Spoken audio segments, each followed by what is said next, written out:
জয় জগন্নাথ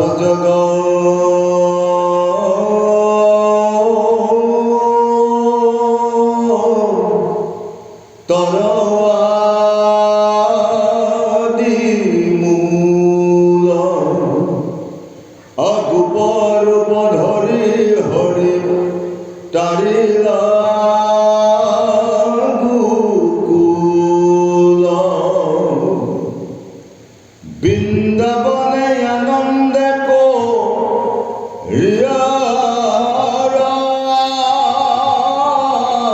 ফকিরা গুসাইরা গোবিন্দে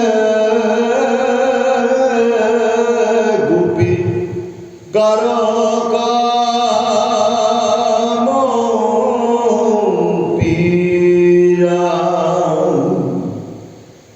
শুনিও বুদ্ধ জনম সাফলি কামজয় নামে তোকে খবৰ কেলি মুখ্য যেবে পাইবা পাপ কৰি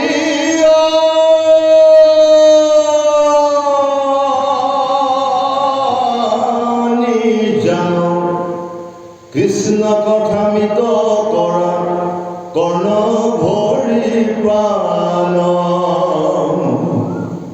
শৰৎ কালৰ ৰাতি ৰাতি বিদুপন বহুবিধ পুষ্পে বিকশিত বৃন্দাবন দেখি যুগ মায়া বলে হৰি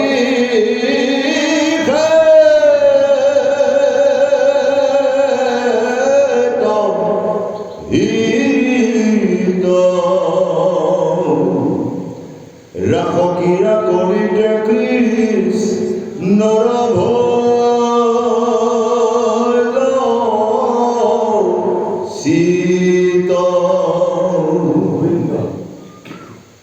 এই পৰম আৰাধ্য সাধুগুৰু বৈষ্ণৱসকল আৰু আইমাতৃসকল লগতে যুৱক যুৱতীসকল সৰ্বপ্ৰথমে আমি সবাৰে চৰণত আমাৰ কোটি কোটি প্ৰণাম নিবেদন কৰিছোঁ। এই গুৰুসকল আৰু আইমাতৃসকল আজি এই পৰকাৰমী গাঁৱৰ জন্মীনাথৰ গৃহত যি বাৰ্ষিক নিয়ম হিচাপে মহাভাগৱত পাঠৰ আয়োজন কৰি ইয়াত ভকত বৈষ্ণৱ আই মাতৃসকলক একত্ৰিত কৰাইছে। ঠিক তেনেকৈও আমাকো আহ্বান কৰিলে আমিও আজি এই মহাভাগৱত স্থলীত একত্ৰিত হৈছোঁ। এতিয়া এই মহাভাগৱতৰ আলোচকৰ আসনখনতে আমাক আপোনাসবেই উপবিষ্ট কৰাইছে। এই মহাভাগৱতৰ যি তাত্বিকতা প্ৰকাশ কৰিবৰ কাৰণে আমাৰ তেনে কোনো জ্ঞান নাই। যৎকিঞ্চিত পদ অনুযায়ী আমি এই মহাভাগৱতৰ ভগৱন্ত প্ৰভুৰ গুণলীলা প্ৰকাশ কৰি এই প্ৰকাশ কৰোঁতে আমাৰ অনেক অপৰাধ সংযোগ ঘটিব। সমস্ত অপৰাধক আপোনাসবে আমাক আপোনাসবৰ দাসৰ দাসেন মানি মাৰ্জনা কৰিব। তাৰ বাবে পুনৰবাৰ আপোনাসৱৰ চৰণত আমাৰ পৃথৈ কোটি কোটি প্ৰণাম নিবেদন কৰিছোঁ। হে গুৰুসকল, আজি এই মহাভাৰতৰ দশম স্কন্ধৰ যি ৰাস লীলা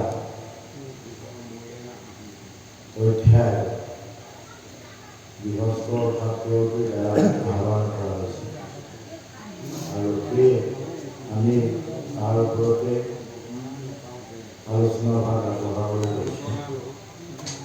এতিয়া ভগৱন্ত প্ৰভু কৃষ্ণ অনন্ত কোটি ব্ৰহ্মাণ্ডৰ গৰাকী আৰু তেওঁক এইভাৱে লিখক মহাপুৰুষ শ্ৰীমন্ত শংকৰ গুৰুজনাই কৈছে যে গোপৰ ধৰি তেওঁ গকুলবাসীক যিকোনো সংকটৰ পৰা উদ্ধাৰ কৰিছে আৰু এই জগতৰ আদিমূল ভগৱন্ত প্ৰভু কৃষ্ণ গকুলত যশোদাৰ পুত্ৰ হিচাপে প্ৰতিপালিত হৈছে আৰু বৃন্দাবনত এইজন ভগৱন্ত প্ৰভুৱে কৃষ্ণক স্মৰণ কৰিয়েই গোপীসকলৰ যি মনৰ ইচ্ছা কৃষ্ণৰ লগত যি আলিংগন কৰি তেওঁলোকৰ কামক্ৰিয়া দূৰ কৰাৰ যিটো হেঁপাহ এইখিনিও ভগৱন্ত প্ৰভুৱে কৃষ্ণই গোপীসকলৰ মনৰ কামনা পূৰণ কৰিছে। মাজতে যেতিয়া ভগৱন্ত প্ৰভু কৃষ্ণৰ এই কামজয় কেৰি অৰ্থাৎ গোপীসকলৰ লগত বৃন্দাবনত সংঘটিত হোৱা বা সম্বন্ধ স্থাপন হোৱা যি ৰাসক ক্ৰিয়া এই ৰাসক ক্ৰিয়া শ্ৰৱণ কৰিলে পাপবিলাক নিৰ্যান হয় আৰু জীৱসকল পুণ্যৱান হয় আৰু জীৱসকলে মোক্ষ লাভ কৰে। মোক্ষ মানে মুক্তি লাভ কৰে। সেয়েহে কৃষ্ণ কথা অমৃত কৰ্ণভৰি শ্ৰৱণ কৰিবৰ কাৰণে আমাৰ এই মহাভাৰত সংস্কৃতৰ পৰা অনুদিত কৰা জগতগুৰু শ্ৰীমন্ত শংকৰ কৃষ্ণ কৃপা জয় জগন্নাথ। এতিয়া শৰৎকালৰ ৰাতি অতি বিতোপন আৰু এই বিতোপন লিখা ভগৱন্ত প্ৰভু কৃষ্ণৰ ৰাস ক্ৰিয়া কৰিবৰ কৃষ্ণ কৃপা মনৰ ইচ্ছা কৰিছে আৰু সেই বৃন্দাবনখন ভগৱন্ত প্ৰভুৱে কৃষ্ণই যোগমায়াৰ দ্বাৰা বিকশিত কৰিছে, য'ত ভগৱন্ত প্ৰভুৱে গোপীসকলৰ লগত লীলা কৰিবৰ কাৰণে আনন্দ কৰিবৰ কাৰণে সুবিধা হয়। যেনে কথাখিনি এনেদৰে অকণমান বেলেগলৈ যাব লগা হ'ল।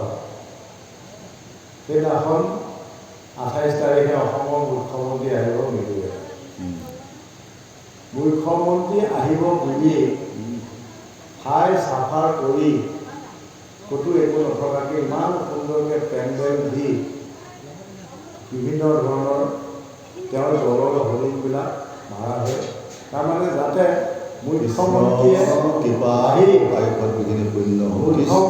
আহি যাতে পৰিৱেশটো ভাল পায়, উদ্দেশ্য হ'ল সেইটো। আৰু সেই মুখ্যমন্ত্ৰীৰ শাসন শুনিবলৈ অহা যিসকল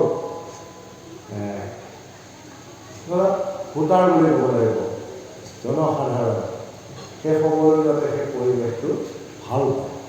ঠিক তেনেকৈ এতিয়া ভগৱন্ত প্ৰভুৱে মানস কৰিছে যে গোপীবিলাকে মোৰ লগত লগ লাগি মোৰ সৈতে তেওঁলোকৰ কামনা জয় কৰিবৰ কাৰণে অভ্যাস কৰি আছে। আৰু সেইসকলৰ কামনা জয় কৰিবলগীয়া হ'লে বিশেষকৈ ঠাই টুকুৰা হ'ল বৃন্দাবন। আৰু সেই বৃন্দাবনখনো বিভিন্ন ধৰণৰ পুষ্পৰে সৈতে ফুলে ফুলে আৰু পৰিৱেশটোৱে যদি বিকশিত কৰা নহয়, গতিকে আনন্দ কৰা অৱস্থাটো ভাল নালাগিব। সেয়েহে ভগৱন্ত প্ৰভুৱে যোগমায়াৰ দ্বাৰা এই বৃন্দাবনখন খুব সৌন্দৰ্য কৰি তুলি লৈছে। আৰু তাৰিখটো লৈছে কি শৰৎকালৰ পূৰ্ণিমা নিশা, য'ত চন্দ্ৰমাৰ জ্যোতি ফটফটীয়া নিৰ্মল স্বচ্ছ, অন্ধাৰৰ কোনো প্ৰৱেশ নাই। সেইখিনি মুহূৰ্ততে ভগৱন্ত প্ৰভুৱে মনস্থ কৰিছে, যিহেতু গোপীসকলে মোৰ সান্নিধ্য বিচাৰি ক'ত ত'ত পূজা পাতল দিছে আৰু খাওঁতে শুওঁতে উঠোঁতে বহুতে গোপীসকলে কেৱল মোৰ কথাই ভাবি থাকে, সেইসকলক আনন্দ দিবলগীয়া হ'লে মই এটা পৰিৱেশ সৃষ্টি কৰিব লাগিব। এই পৰিৱেশটো ভগৱন্ত প্ৰভু কৃষ্ণই এতিয়া সৃষ্টি কৰি গৈছে বৃন্দাবনত। গোবিন্দ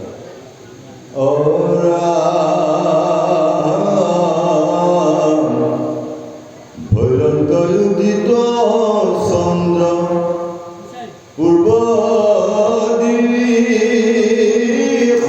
দিশন্তে কামাতুৰ স্থিৰ যেন সন্তাপ মাৰ্জন্তে,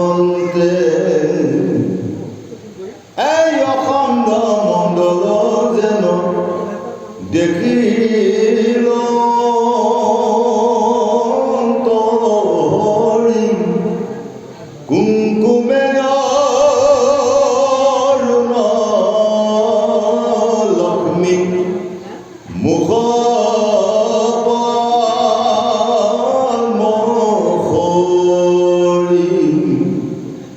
বনকু দেখিল চন্দ্ৰ ৰশ্মি ৰঞ্জিত, সুচৰ মধুৰ কৰি হৰি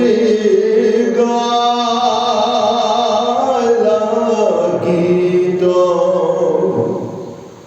এপুৰীয়া পঞ্চম নাদ বঢ়াইলা মদন,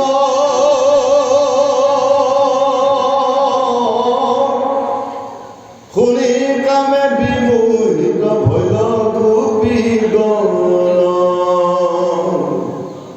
শীতত ধৰিলা কৃষ্ণে এৰি কৰ্ময়ান, মধুৰ মূৰ্তিক মাত্ৰ মনে কৰি ধ্যান, কৃষ্ণক দেখি তেওঁ টাউল হুয়া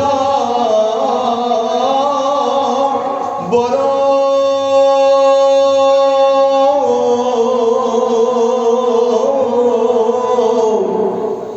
অধনি নিৰীক্ষণে সবে দিলে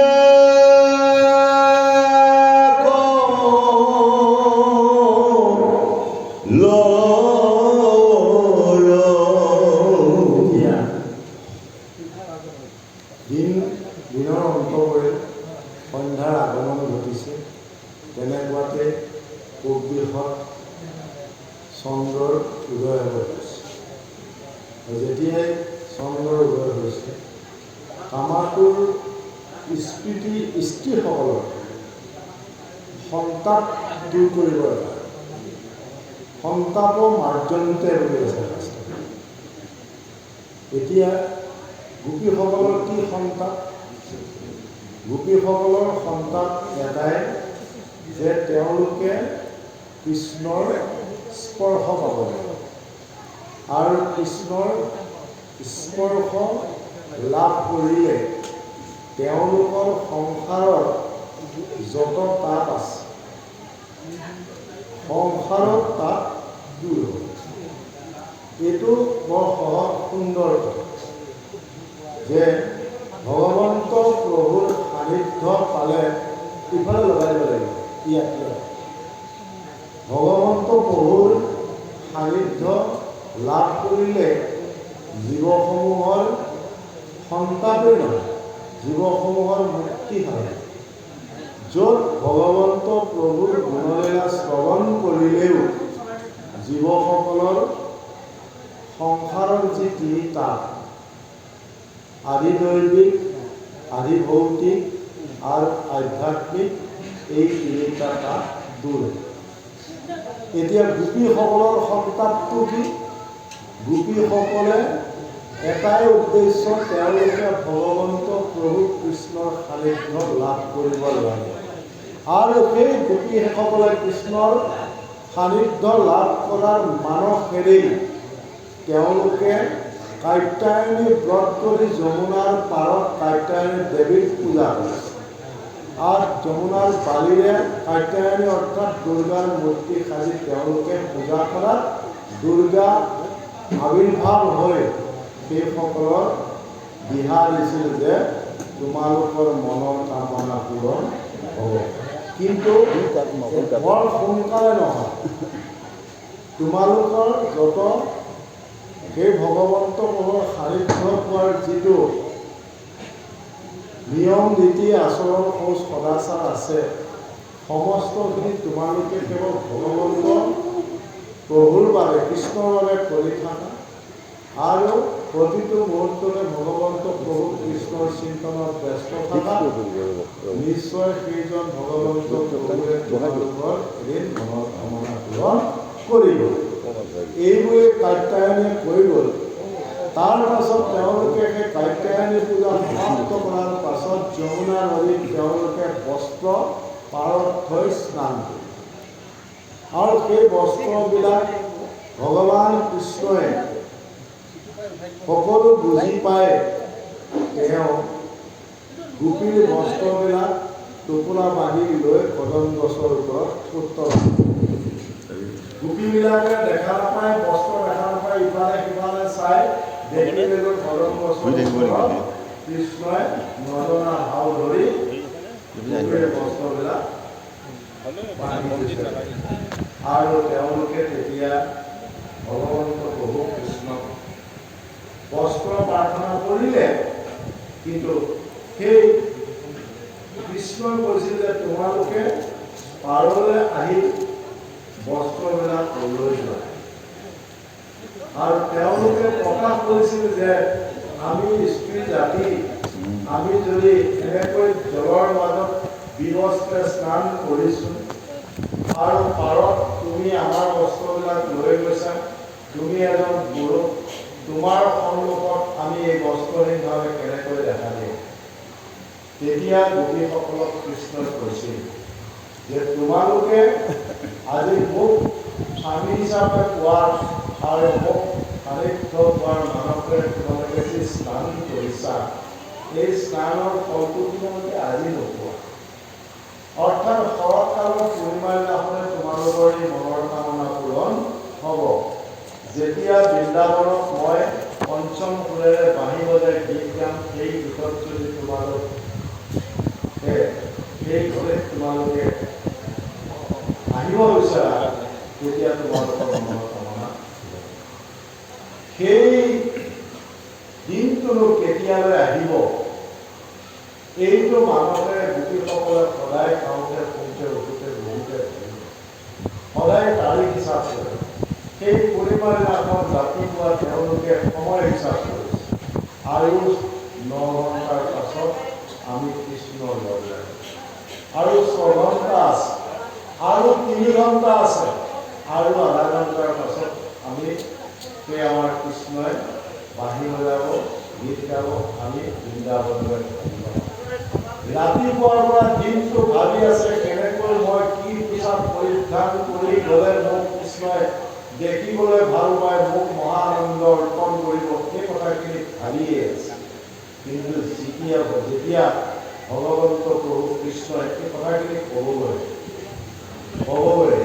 কাৰণ কেনেকৈ আহি বৃন্দাবনত কৃষ্ণৰ সান্নিধ্য লাভ কৰিব, কৃষ্ণৰ লগত সমাগম হৈ কথাটো ক'ব যে কেৱল সন্ধিয়া হোৱাৰ লগে লগে পূব দিশত অখণ্ড মণ্ডলা, তাৰ অৰ্থাৎ কোনো কি নোহোৱা পৰুষতা নোহোৱা উজ্জ্বল খণ্ডটো যেতিয়া উদয় হ'ল, উদয় হোৱাৰ লগে লগে বৃন্দাবনৰ ৰূপটো বিকশিত হৈ সুন্দৰ ৰূপ এটা। আৰু সেই সময়তে ভগৱন্ত প্ৰভু কৃষ্ণই বৃন্দাবনত কৰ্মৰ গছৰ ডালত পৰি তেওঁ পঞ্চম সুৰেৰে গীত তুলিছে। আৰু সেই গীতৰ ধ্বনিয়ে গোকুল আৰু ব্ৰজত যিসকল গোপী আছিল গোপীসকলৰ কাণত পৰে, আৰু সেইসকলে যিয়ে যেনেকৈ যি ধৰ্ম কৰি আছিল, যি পোচাক কৰি আছিল, সমস্ত বিলাকক ত্যাগ কৰি কেৱল সেই ধ্বনিত, যিটো ফুল, সেই ধ্বনিত তেওঁলোকে গান কৰি বৃন্দাবনত আশ চাপিছে। অৰ্থাৎ য'ত ভগৱন্ত প্ৰভু কৃষ্ণই বাঁহী বজাই হয়। ইয়াৰ পাৰমাৰ্থিক দিশটো বাৰু দেৰিকৈ ওলাব। প্ৰথমতে আমি বাহ্যিক যিটো পাৰ্থিৱ ছবিখন আমি প্ৰথমতে আলোচনাটো কৰি লওঁ যে গোপীবিলাকে এতিয়া বৃন্দাবনলৈ য'ত ভগৱন্ত প্ৰভু কৃষ্ণই বাণী বজাইছে, গীত গাইছে, তালৈ ধাবিতমান হৈছে। আরাম কর্ণর কুণ্ডল দুলে যাহাতে প্রথত সাপরিয়ার হইয়া লবরে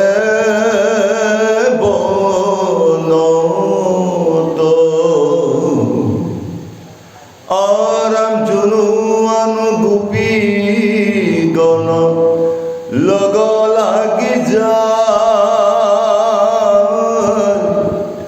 অচলয় লক্ষিতে সতী ইয়াসব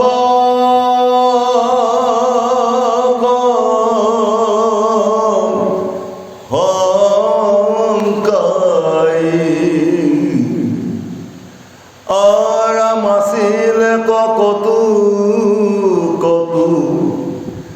গোপী গাই দুই কান্দিয়া সারি যায় বিমোহিত হুই। আরাম কতজনী যাই দধি মথনকু এৰি আশাতে থাকিল দুগ্ধ চৰু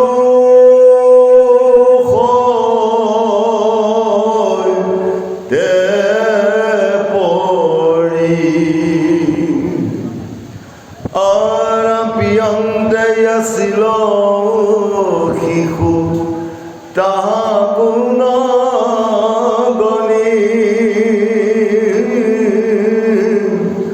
আপতি সূৰ্য কাকো এৰি যাই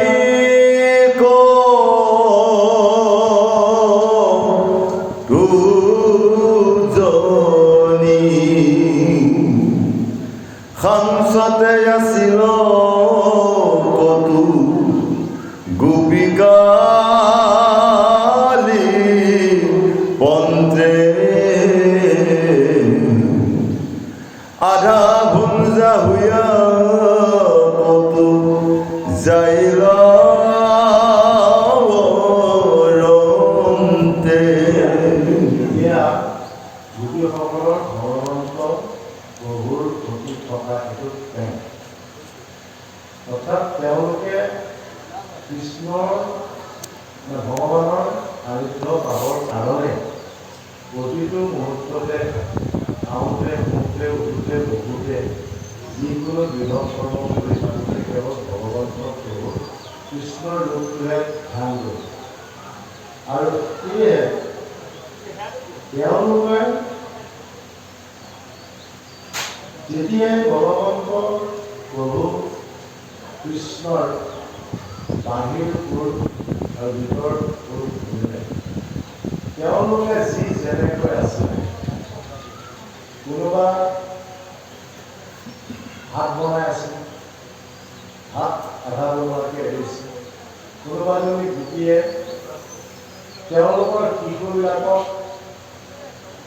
গাখীৰ খুৱাই আছিল কোনোবাজনে স্বামীসকলক শুশ্ৰূষা কৰি আছিল কোনোবাজনে গাই মিলাই আছিল যেতিয়াই সেই বংশীৰ ধ্বনি শুনিলে সকলো তাতে ত্যাগ কৰে আৰু ৰাতিপুৱাৰ পৰা তেওঁলোকে ভাবি আছিলে যে আজি আমাৰ দিনটো পৰিছে ভগৱন্ত প্ৰভু কৃষ্ণৰ লগত আমাৰ মিলন ঘটায় তেওঁলোকৰ যিটো কল্পনা আছিলে যে আমি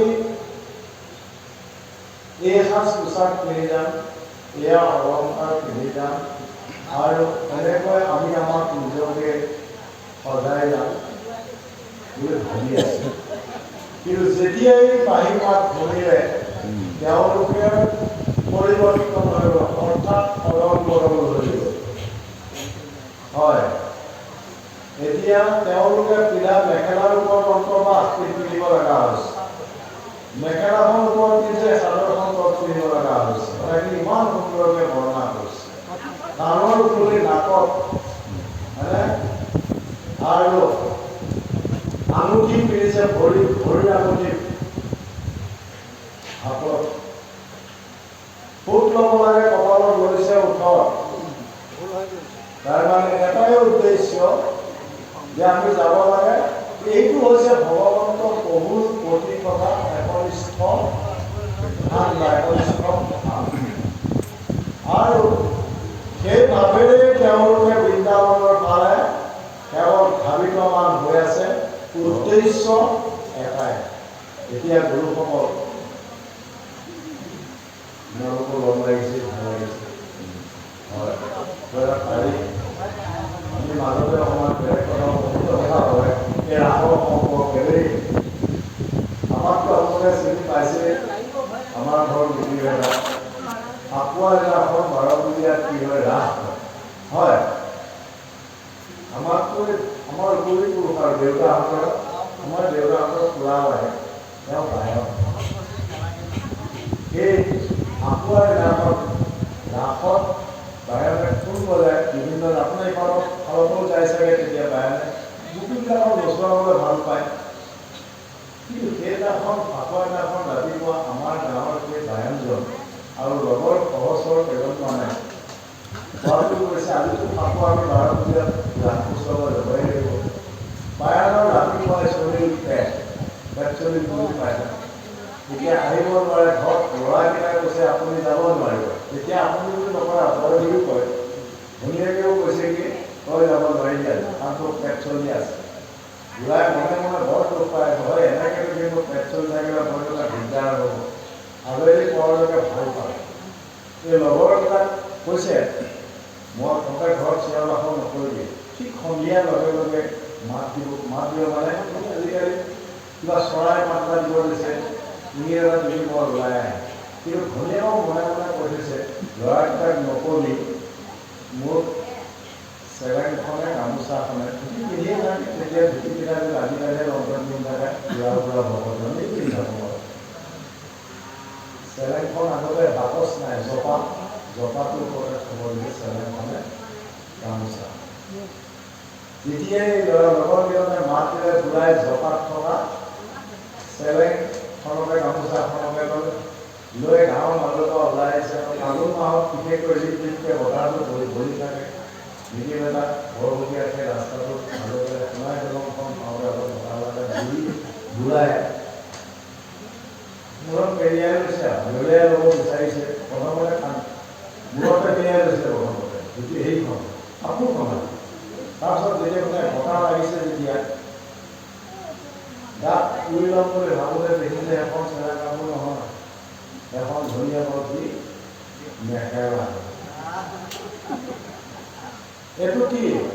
এইটো হ'ল কৃষ্ণ সংস্কৃতিৰ প্ৰতি থকা এজন ভকতৰ প্ৰেম, হয়নে?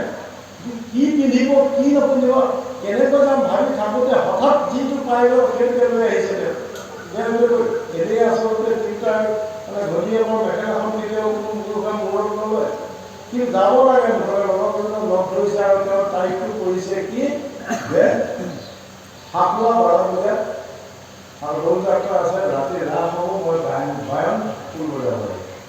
এই ব্যৱস্থাটোৱে আহোঁতে তেওঁ কি কাপোৰ কিনিব বিচাৰ কৰে, ঠিক তেনেকৈ গোপীবিলাকেও দিনটো ৰাতিপুৱাৰ পৰা চিন্তাই কৰি আছে, মই আজি হয় ৰঙাই হওক গুলপীয়াই হওক লিপষ্টিক লৈ যাম ক'ত ওঠৰ কাণৰ এযোৰ পিন্ধি বুলি ভাবিছিলে, কাৰণ কাণত পিন্ধা ফুলিবিলাক যে কিন্তু এতিয়া যেতিয়াই বাহিৰটো মাতটো বা গোপীয়ে ভগৱানৰ বহুত কৃষ্ণৰ যেতিয়া গীত শুনিলে, শুনাৰ লগে লগে এতিয়া দুপাত কাণত মানে দুয়োখন কাণতে দুপাত বেলেগ বেলেগ ফুলি মেলিব লগা হৈছে, হয়নে?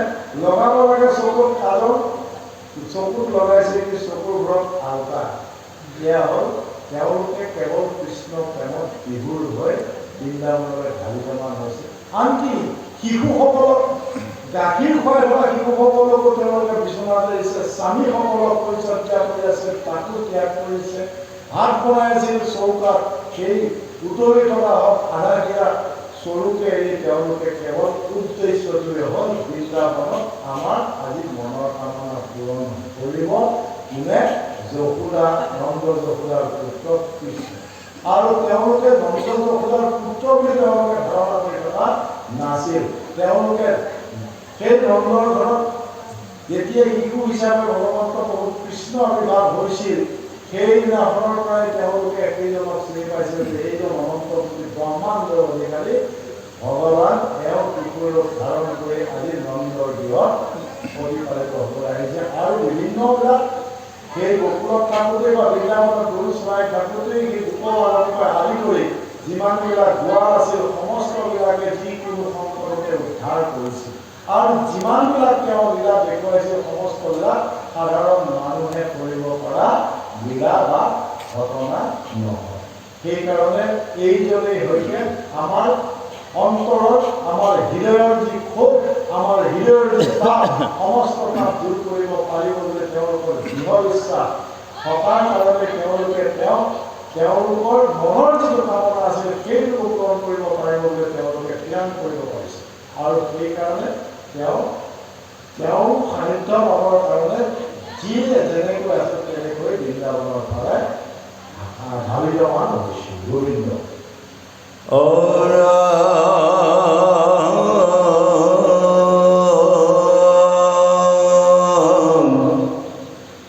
কতুকুৰৈ ঘোষৈ গাত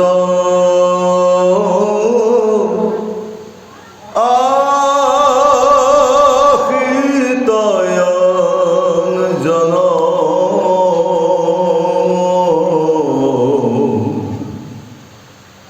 স্বামী গয়া নিয়ন্দ্ৰ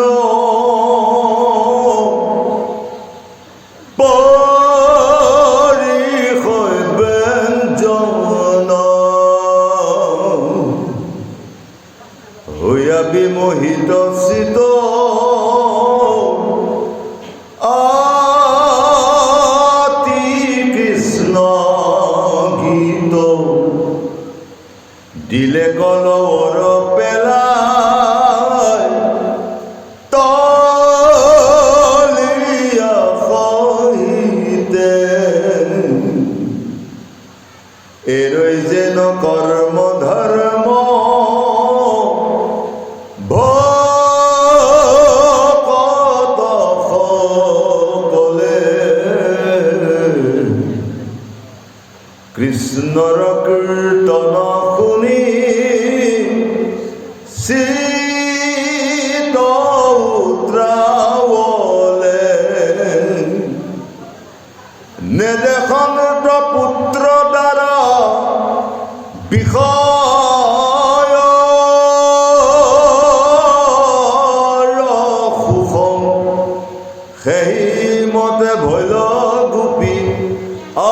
কৃষ্ণ মুখ অয় ৰাম কৃষ্ণে হৰিলন্ত চিত হৰাইল চেতন পিন্ধিয়া পাৱটনিয়া ৰত্নৰ কংকন মুণ্ডত মেখলা বান্ধৈ বলয়াক গলে পিন্ধি পাৱে গল পাতা কতো গোপী চলে। সেই গুৰুসকল আৰু আইমাতৃ হ'ব এইটো গোপীসকলে বৰ্ণনা কৰিছে সুন্দৰকৈ। গোপীসকলৰ বিসংগতি হৈছে কেৱল ভগৱন্ত প্ৰভু কৃষ্ণৰ প্ৰেমক তেওঁলোকে মেখেলা পিন্ধিছে মূৰত আৰু অঞ্জন পিন্ধে চকুত পিন্ধিছে, তেওঁলোকে কোৱা ডালতে লগাই লৈছে, গল্পকা পিন্ধিছে সৌবাত, এনেকৈ বৰ্ণনাটো কৰিছে। আৰু কেতিয়াবা স্বামীসকলক ব্যঞ্জন অৰ্থাৎ তৰকাৰী দিবলগীয়া হৈছে, খাই অন্ন খাই থাকোঁতে সেই মুহূৰ্তটোত কৈছে অন্ন খাই আছে তৰকাৰী দিবলৈ গৈ তৰকাৰী দিব লাগে স্বামীৰ ওপৰত শালখনত, কেতিয়াবা স্বামীৰ গাৰে ঢালি দিছে। এই বিসংগ অৰ্থাৎ এই কথাখিনি হ'ল যে যেতিয়া এটা শুদ্ধ দেৱে ভগৱন্ত প্ৰভুৰ সান্নিধ্য লাভ কৰিবলৈ বা ভগৱন্ত প্ৰভুৰ নামত দিবলৈ তেতিয়া নিজৰ যিটো শৰীৰ এই শৰীৰৰ লগত সম্বন্ধ যি বিষয়টোতো পাঁচটা আছে। এই বিষয় পাঁচটা কি? লোক ৰস গন্ধ স্পৰ্শ শব্দ।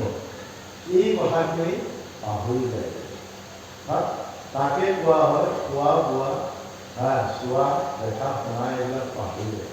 কেতিয়া হয়?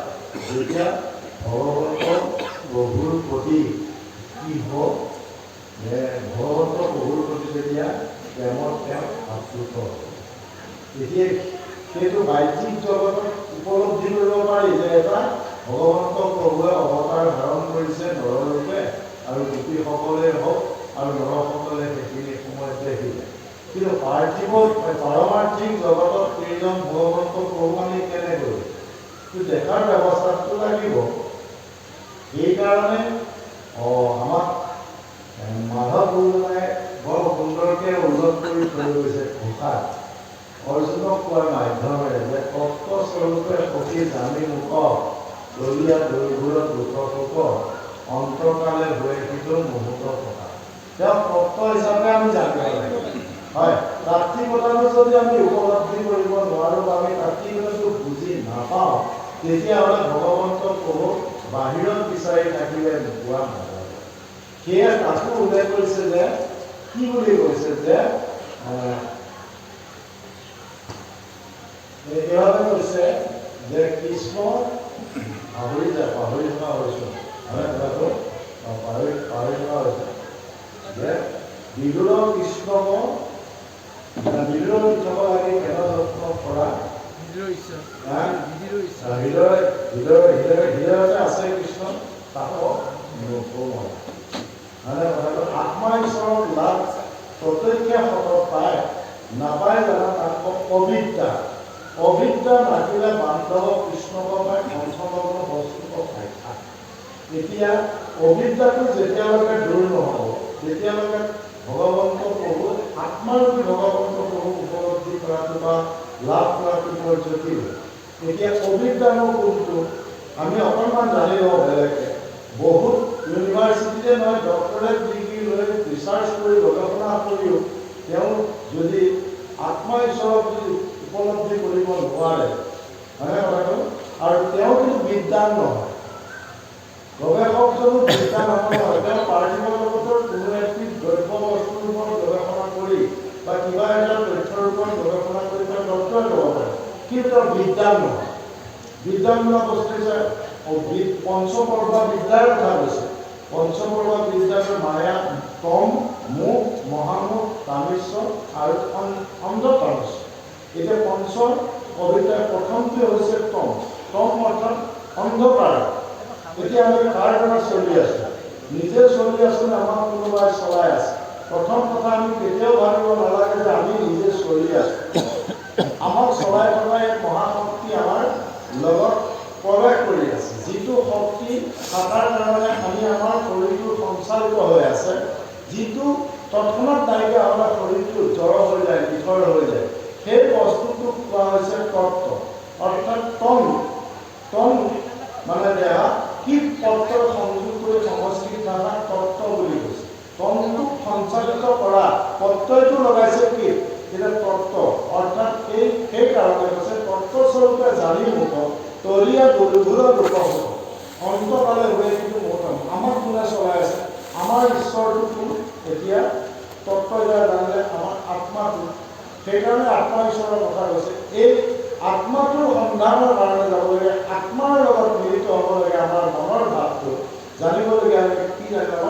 শৰীৰটোত লাগি থকা বিষয়বিলাক ৰূপ গন্ধ স্পৰ্শৰ পৰা বিভিন্ন স্বভাৱ পৰিত্ৰাণ কৰি কেৱল আত্মচিন্তন। এই আত্মচিন্তনৰ মাধ্যমে আত্মাটো ইয়াত নিজে থকা নাই, কাৰোবাৰ ইচ্ছাতে চলি আছে, কোনোবাই ৰাখিছে কাৰণে সেই ৰাখোতা গৰাকীক পুণ্য বিশ্বাসেৰে যদি তেওঁৰ নাম লোৱা যায়, তেওঁৰ যদি আৰাধনা কৰা হয়, নিশ্চয় সেইটো কৰিবৰ কাৰণে, তেওঁৰ সান্নিধ্য লাভ কৰিবৰ কাৰণে এই দশম স্কন্ধ ভাগৱত মহামুনি ব্যাসে তাকো ব্যাসে পাইছে তাৰ পৰা, নাৰদৰ পৰা। এই নাৰদে কথাখিনি সুন্দৰভাৱে প্ৰকাশ কৰাই আনিছে, যাতে জীৱসমূহে কি কৰিব পাৰে? ভগৱন্ত প্ৰভুৰ সান্নিধ্য লাভ কৰি ভগৱন্ত যাতে মুক্তি বা মুক্তি মুখ্য লাভ কৰিব পাৰে, এই ব্যৱস্থাটো দিছে। আৰু তাত এখন ধুনীয়া ছবি এখন আঁকি লৈছে। কোনবিলাক?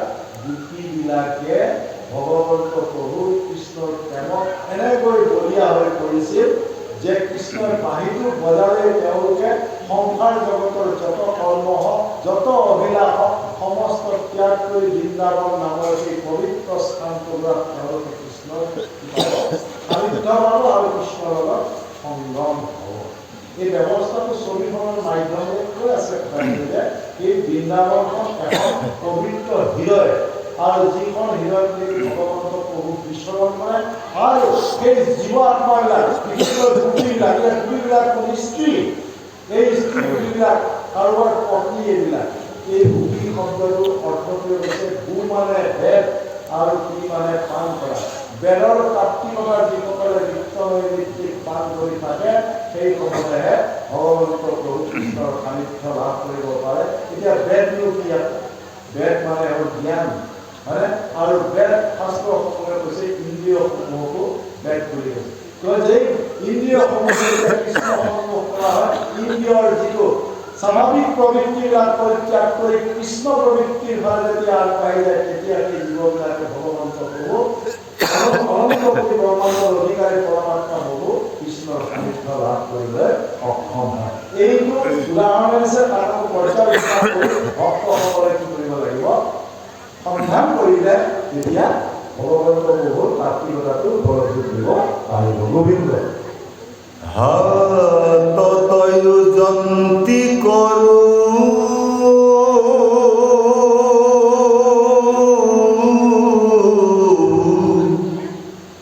চৰণে মুঠি কৃষ্ণক দেখিতে কতু জনি যাই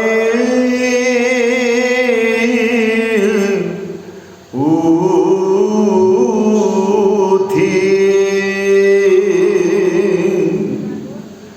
বাহুতনু পুৰ পিন্ধ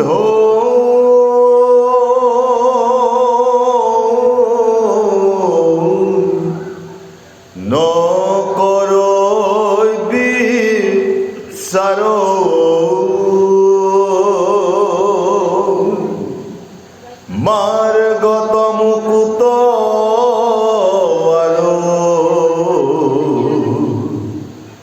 কঙ্কাল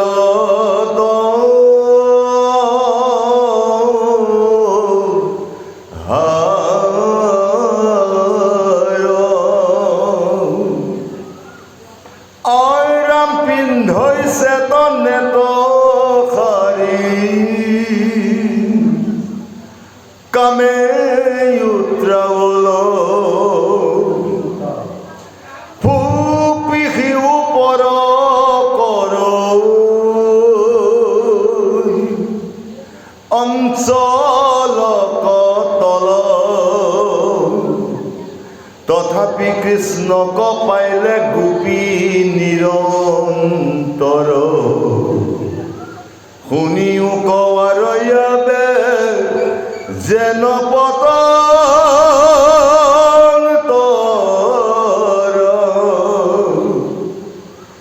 আৰাম কৃষ্ণৰণী মিত্ৰে কৰ্ম ভকতে কৰন্তে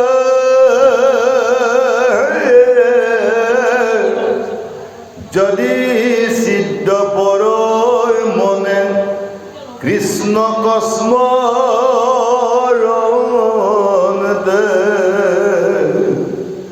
তথাপি সাফল কিঞ্চিত একো নহি বিধ সেই মত ভলে সবে গোপিকাৰ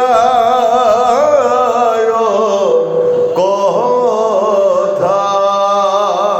গোবিন্দ বৰ সুন্দৰ কথা ভাৱ ক'লে যে ভকতে যদি কৃষ্ণৰ চিন্তাত মগ্ন থাকি কৃষ্ণৰ কৰ্ম কৰোঁতেও যদি ক'ৰবাত বিশৃংখলা হয় কিন্তু সেই সমস্তখিনি কি নহয় একো বৃথা নহয় তেওঁলোকৰ ভক্তি।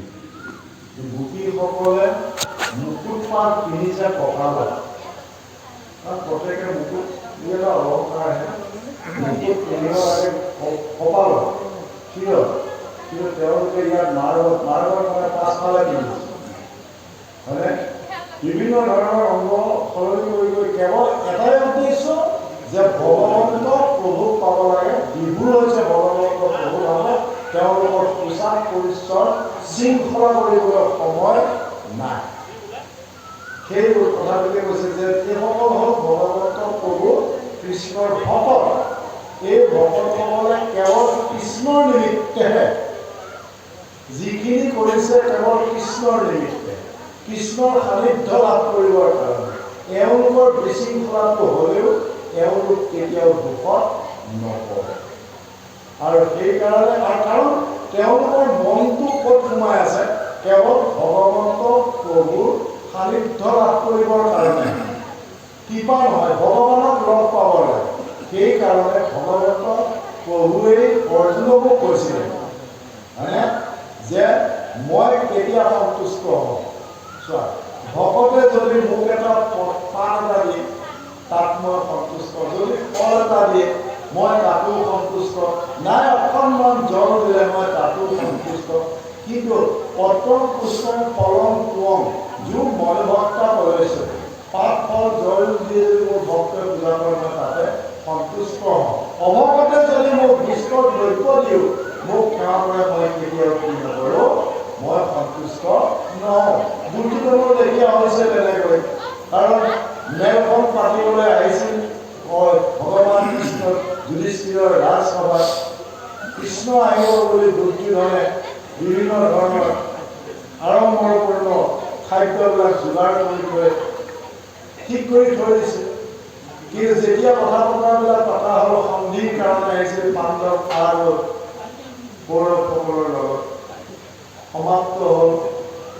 সভাখন সমাপ্ত হোৱাৰ পাছত কৃষ্ণক আতিথ্য গ্ৰহণ কৰিবৰ কাৰণে দুৰ্যোধনে আহ্বান কৰিছিল যে যাদৱ হাতী বলা আজি মোৰ ঘৰত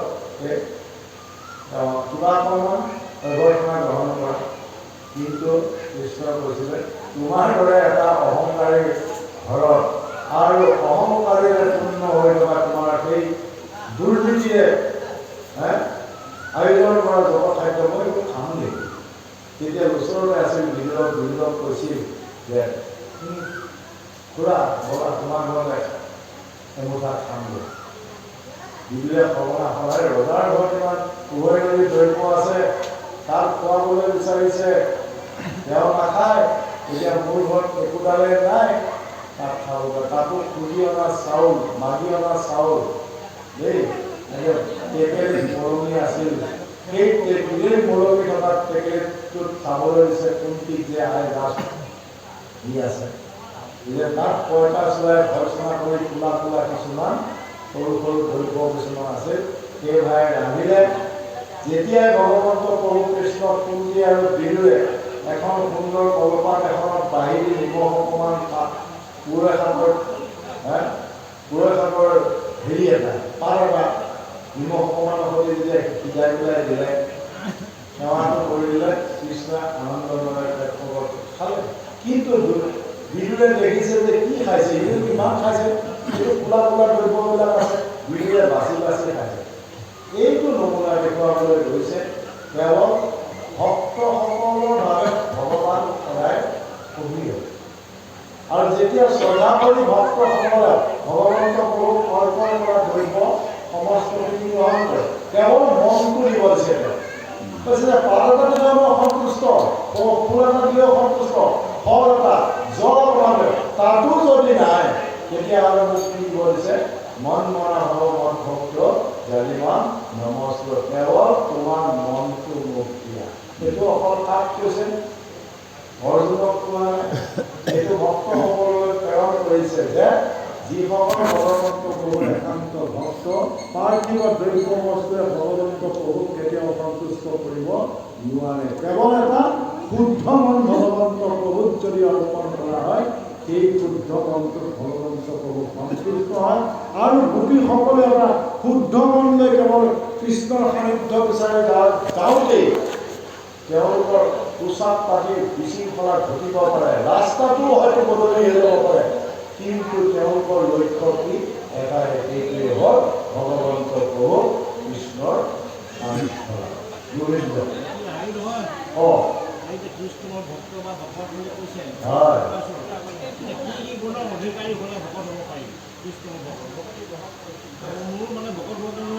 আপোনাৰ ইচ্ছা আছে, ভকত হোৱাৰ ইচ্ছা আছে, হয়নে?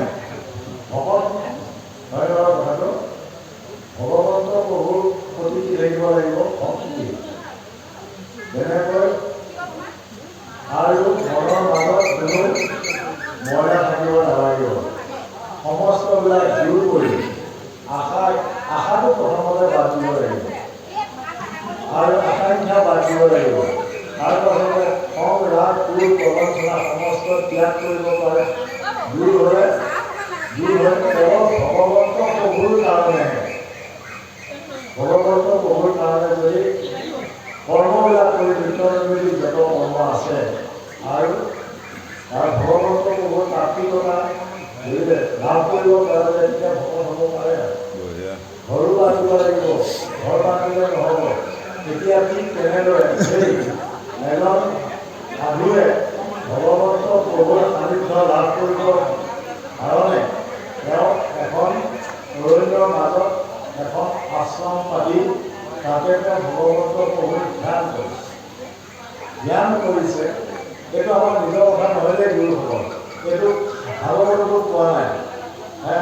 এই মহাত্মা গান্ধীয়ে লিখা এটা ইমিটেটিং দি জেণ্টলমেন বুলি পাঠ এটা আছিলে, তাত আমি পাইছিলোঁ ইংৰাজীতে, যে এজন সন্ন্যাসীয়ে ঘৰ ত্যাগ কৰি তেওঁ অৰণ্যত তপস্যা কৰিবলৈ গৈছে। তপস্যা কৰিব যাওঁতে তেওঁ এন্দুৰবিলাকে তেওঁ গাত বগাই ধৰিলে। এন্দুৰবিলাকে এন্দুৰ মেকুৰী থাকিলে এন্দুৰ নাথাকে, কাৰণ মেকুৰীবিলাকে এন্দুৰ খাই ভাল পায়। গতিকে তেওঁ ধ্যান কৰি থাকোঁতে মেকুৰীবিলাকে গাত বগাই দিগদাৰ কৰে। গতিকে কি কৰিব লাগিব? মেকুৰী এটা লাগিব। এতিয়া মেকুৰীটো পুহিবলগীয়া হ'লে মোৰ লগত থাকিব লাগিব, মেকুৰীটো খাব লাগিব। মেকুৰীটোক পাবলৈ যাওঁতে কি কৰিব লাগিব? এখন গাখীৰ লাগিব। গাখীৰ খুৱাবলৈ হ'লে যদি গাই লাগিব, গাই যদি আমাক পৰিমাণৰ কৰি ঘাঁহ চাহ খুৱাবলগীয়া হ'লে কি লাগিব? এটা গৰখীয়া লাগিব। আৰু গৰখীয়াটো মোৰ ঘৰত থাকিব, গাইজনীটো এনেকুৱা দৰমহাও দিব লাগিব, আনকি তাক খাদ্যও সম্ভাৰ দিব লাগিব। এতিয়া এনেকৈ ভাবোঁতে কি হৈ গৈছে? পৰিয়ালটো তেওঁ ডাঙৰ হৈছে। এন্দুৰ মাৰিবলৈ মেকুৰী পুহি জীয়াই ৰাখিবলৈ গাই পুহিবলৈ আকৌ গৰখীয়াটো আকৌ ফল পোষণ দিবলগীয়া হ'লে 10 টকাৰ পিছত লাগিব। এইবিলাক যদি থাকে তেতিয়াহ'লে ভকত হ'ব কেতিয়াও নোৱাৰে। এই সমস্তবিলাক এটা এটা চোলা এৰি এৰি গৈ থাকিলে যেতিয়া সম্পূৰ্ণ মুক্ত হ'ব পাৰিব,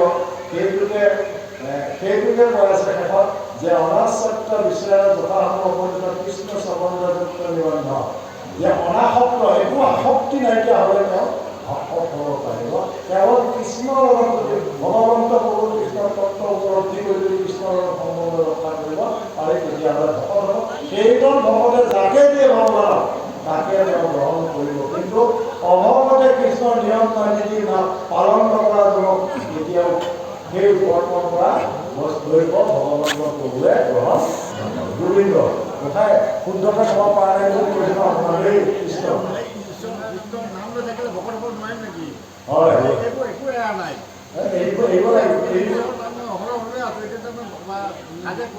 সেইটোৱেইটো কথা, বস্তুটো সেইটোৱে কথা। নাম শব্দটোৰ অৰ্থটো হ'ল উৰুকাকে চালা মানা, মনা মানে পালন কৰা। পালন নকৰিলে তেওঁ নাম লোৱা নহয়। এনে ঢেৰ নাম লওঁ আমি, হয় কৃষ্ণ কৃষ্ণই বুলি কৈ ফুৰিছোঁ, কিন্তু আপোনাক মই ৰঙাচুমো দেখুৱাই আছোঁ, কিন্তু মই কৃষ্ণৰ নাম লোৱা হোৱাই নাই দাদা। পোচাকো মই পিন্ধিছোঁ 3 বস্ত্ৰ, সন্ন্যাসৰ পোচাকটো পিন্ধিছোঁ, যদি আপোনাৰ প্ৰতি মোৰ ক্ৰোধটো আছে মই নাম লোৱাই হোৱা নাই। গতিকে নাম যিজনে লৈছে সেইকাৰণে কৈছে এক নামে জগতত সমৰিতে পাৰে মাতকি কটকত কৰিতে নপৰে। নামৰ বলত তেওঁ সংসাৰ জগতৰ যিমানবিলাক বেয়া কৰ্ম সেই সমস্তবিলাক ত্যাগ কৰিব পাৰিলে নামে কাম কৰিব, আৰু তেতিয়াই কৃষ্ণ নামৰ ক্ৰিয়াটো তেওঁৰ প্ৰতি বৃদ্ধি হ'ব। গোবিন্দ কৃষ্ণ বাড়ি এৰি আলো ওৰই হুয়া ভুল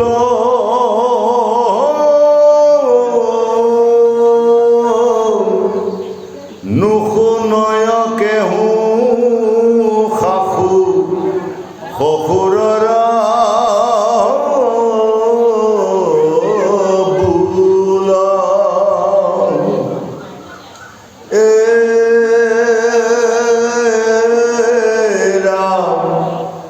সুহিদ সুদৰ বাধৈ স্বামী আগ ভেন্তে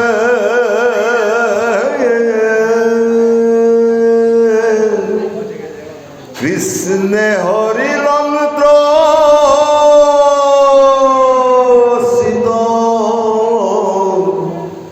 তথাপি নুলতে বিমোহিত হুয়া হবে লৌৰৈ গোপিনী হৰি ভকতক যেন নলংগৈ বিঘিনী আপদক